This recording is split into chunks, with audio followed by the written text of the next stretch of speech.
Wow wow wow មកហើយបងប្អូនឃើញទេបងប្អូនធ្វើ snow kill ទុកក្នុងទូហើយទៅពេលតនេថ្ងៃឡើងដូចខ្ញុំចេះចង់គៀវជៀនគៀវចំហុយស៊ុបគៀវមួយផ្លែតទេហើយជាមួយនឹងទឹកជ្រលក់អូឆ្ងាញ់ណាទឹកជ្រលក់ណែបន្ទាប់មកណែបងប្អូនគឺតំណងទេគៀវនេះខ្ញុំចាប់វាមកអញ្ចឹងមកអូជ្រលក់អូយអស់តោះតែម្ដងណាអញ្ចឹងបងប្អូនកុំឲ្យខាត់ពេលវេលាយូរតោះយើងចាប់ផ្ដើមធ្វើទៅតែកុំភ្លេចជួយ share វីដេអូខ្ញុំម្នាក់មួយជំរាបសួរពុកម៉ែបងប្អូនទាំងអស់គ្នាមកខ្ញុំបង្ហាញពីវិធីចៀនគៀវបែបងាយសាមញ្ញហើយទាន់ត្រេនគៀវនេះគឺទាន់ត្រេនណាខ្ញុំឃើញបរទេសបរអីធ្វើគ្រប់គ្នាតាមតាំងពី YouTube តាំងពី Facebook ហើយឮថាមាន TikTok ទៀតណាដោយសារ TikTok នេះខ្ញុំអត់សូវប្រើទេប្រើភាគច្រើនគឺYouTube ហើយនិង Facebook ណាអញ្ចឹងខ្ញុំឃើញច្រើនមែនតែននៅក្នុងប្រព័ន្ធផ្សព្វផ្សាយបែបហ្នឹងណាគ្រប់ជាតិសាសន៍ហ្មងឃើញគេធ្វើបែបនេះណូគៀវបងប្អូនអាចធ្វើបានច្រើនប្រភេទច្រើនធឺច្រើនរសជាតិតែក្នុងវីដេអូនេះនាងខ្ញុំមកបង្ហាញពី Snow គៀវលាយជាមួយនឹងបង្គាគ្រឿងសមុទ្រហ្នឹងណាហើយនឹងការ៉ុតចិញ្ច្រាំវាឲ្យម៉ត់តិចមកទូចអញ្ចឹងណាហើយនឹងសាច់ជ្រូកចិញ្ច្រាំបងប្អូនអាចយកសាច់ជ្រូក3ជាន់ក៏បានឬក៏សាច់ស្មើមកកាត់ចុះតែបើបងប្អូនយកសាច់សុទ្ធវារៀងសោះបន្តិចអញ្ចឹងខ្ញុំយកគ្រឿងហ្នឹងចាក់ចូលគ្នាមកដើម្បីលាយរសជាតិវាបន្តទៀតហើយចំពោះបរិមាណបងប្អូនដាក់តាមការចូលចិត្តសាច់នេះខ្ញុំដាក់3ខាំកន្លះសាច់ជ្រូកបកានេះខ្ញុំដាក់2ខាំកន្លះបងប្អូនចំពោះបរិមាណសាច់ដែលបងប្អូនចូលចិត្តណាបើបងប្អូនចូលចិត្តបកាឬក៏មានបកាច្រើនបងប្អូនដាក់បកាច្រើនបើអត់ទេបងប្អូនប្រើតែសាច់ជ្រូកសុទ្ធក៏បានដែរវាមានរសជាតិមួយបែបម្នាក់ហើយយើងដាក់ការ៉ុតចូលមកខ្ញុំដាក់គ្រឿងក្រៅដែលធ្វើឲ្យរសជាតិប្រៃផ្អែមហ្នឹងមានអីកាពីអំបិលប៊ីចេងស្ករទេប៉ុន្តែរសជាតិនេះគឺយើងដាក់ឡំបានទេណានេះខ្ញុំដាក់អំបិលមួយស្លាបព្រាកាហ្វេស្មើចេះអត់កំប៉ុងទេណាដាក់ប៉ុណ្្នឹងមកម្សៅស៊ុបមួយស្លាបព្រាកាហ្វេដូចគ្នាស្ករកន្លះស្លាបព្រាបាយបន្ទាប់មកខ្ញុំដាក់ប្រេងខ្យងកន្លះស្លាបព្រាបាយបានហើយព្រោះប្រេងខ្យងវាមានជាតិប្រៃដែរព្រោះយើងញ៉ាំជាមួយនឹងទឹកស៊ុបកុំឲ្យវាប្រៃឲ្យវាមានជាតិឡំបានហើយខ្ញុំដាក់ម្រេចដើម្បីបង្កើនក្លិននិងបង្កើនរសជាតិម្រេចដាក់តាមការចូលចិត្តខ្ញុំដាក់បន្តិចទេដោយសារខ្ញុំធ្វើឲ្យមនុស្សចាស់ចឹងខ្លាចមនុស្សចាស់គាត់ហូបអត់បានបន្ទាប់មកខ្ញុំបន្ថែមប្រេងល្ងបងប្អូនប្រេងល្ងនេះបើបងប្អូនចេះញ៉ាំគួរតែដាក់គឺវាកើនរសជាតិឈ្ងុយឆ្ងាញ់តែបើសិនជាបងប្អូនអត់ចេះទេអូខេដកប្រេងល្ងចេញបាន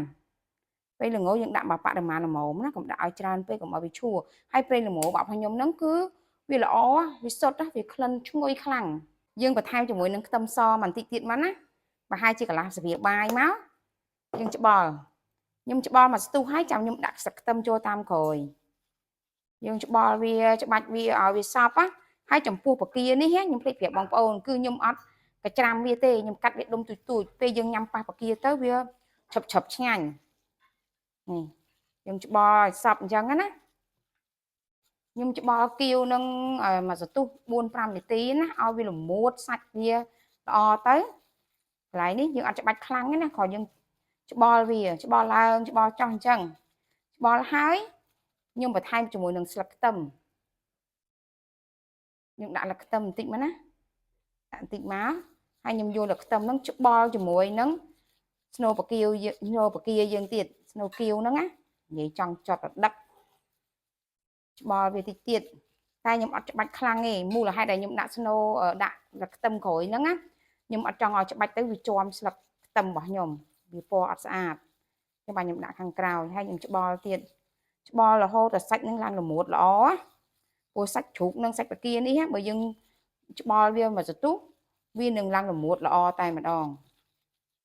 ពេលយើងខ្ចប់ទៅគៀវហ្នឹងវាអត់ស្នូហ្នឹងវាអត់រាយអត់បែកណានេះរួចរាល់ហើយខ្ញុំផ្អាប់ទុកវាក្នុងទូទឹកកកកន្លះម៉ោងណាកន្លះម៉ោងក្រោយសឹមយើងយកមកវិចវាធ្វើឲ្យស្នូគៀវរបស់យើងហ្នឹងគឺល្អរឹងល្អស្នូនេះខ្ញុំធ្វើខ្ញុំម្លែកបាន3វីដេអូ3មុខទី1គឺគៀវស្ងោរគៀវចំហុយនិងគៀវចៀនអញ្ចឹងឥឡូវខ្ញុំយកមកទុកចំហុយហើយនិងចៀនណាចាឥឡូវមុននឹងខ្ញុំចាប់ផ្ដើមវិចគៀវគឺខ្ញុំលាយទឹកជ្រលក់សិនទឹកជ្រលក់ខ្ញុំដាក់ទឹកស្អ៊ីវនេះខ្ញុំដាក់ប្រហែលជា2ស្លាបព្រាព្រោះខ្ញុំធ្វើ2មុខណាចា 2 ស្លាបព្រាបាយបងប្អូនទឹកស៊ីអ៊ីវក៏អញ្ចឹងដែរវាអាស្រ័យលើម៉ាក់លើយីហោបើបងប្អូនប្រើម៉ាក់អីយីហោអីរសជាតិបែបណាបងប្អូនលេខតាមនឹងគ្រឿងណាព្រោះមានទឹកស៊ីអ៊ីវខ្លះប្រៃខេះហ្មងទឹកស៊ីអ៊ីវណាស់ខ្លះគឺសាបឆ្ងាញ់ល្មមទឹកស៊ីអ៊ីវខ្លះរៀងផ្អែមបន្ទាប់មកខ្ញុំនិយាយដាក់ទឹកដាក់ទឹកម្ទេសទឹកប៉េងប៉ោះ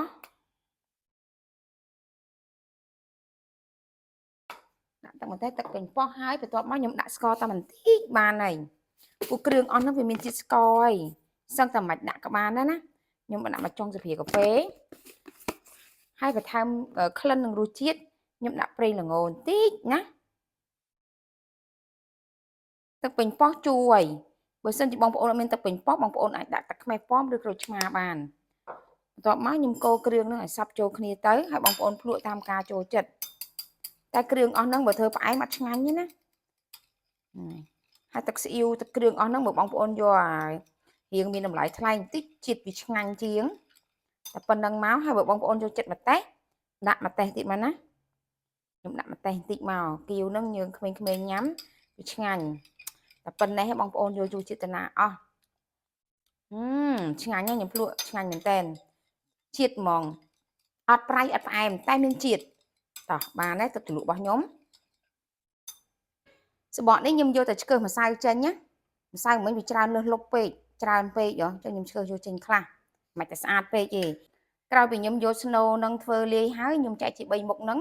អញ្ចឹងស្នូនេះសល់ប៉ុណ្ណេះខ្ញុំឆ្នៃមកធ្វើ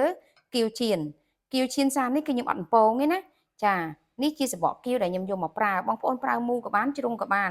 អញ្ចឹងខ្ញុំយកមកឈូសម្សៅវាចេញបន្តិចណាចាបើបងប្អូនទិញមកម្សៅអត់សូវច្រើនទេបងប្អូនមកឈូសទេតែខ្ញុំទិញមកម្សៅមិញវាក្រាស់ណាយើងឈូសម្សៅចេញបន្ទាប់មកខ្ញុំដួសស្នូគៀវហ្នឹងប៉ុណ្ណឹងមកហើយខ្ញុំចាប់ដើមចាប់បត់វាចឹងបត់វាបន្តិចមកណានេះ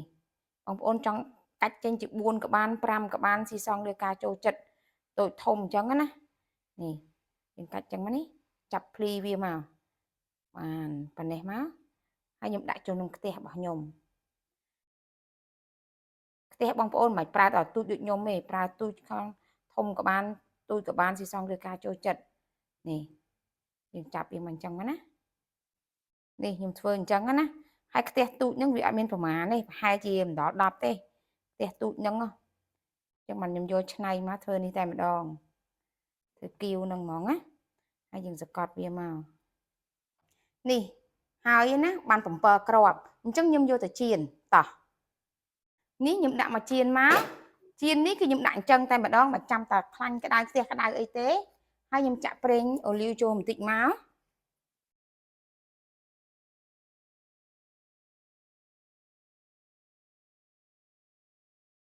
ប៉ុណ្ណឹងបានហើយ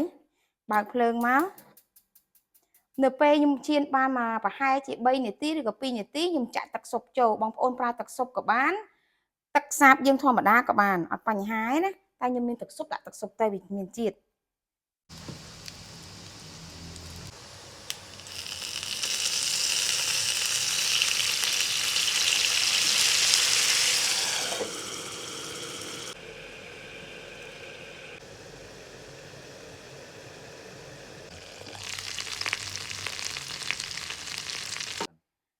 តានណែ